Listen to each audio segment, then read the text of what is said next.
Αν όχι ακόμα στο χαρακτήρα, ψήλωσες, μέστοσες, φυσιογνωμία σου στερεώθηκε και μάθος από δίψα και μια δύναμη καινούργια δεν πρέπει να την κάνει.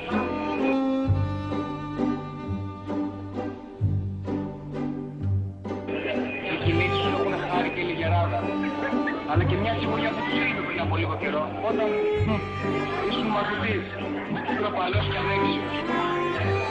Σου συμβαίνει κάτι απίστευτο.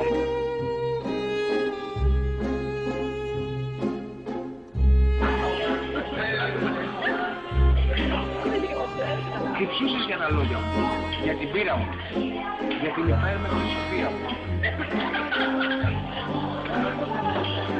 Τώρα μου φαίνεται πως δεν έχεις το ίδιο κέφι να βρεθούμε μόνοι δυο όπως παλιά.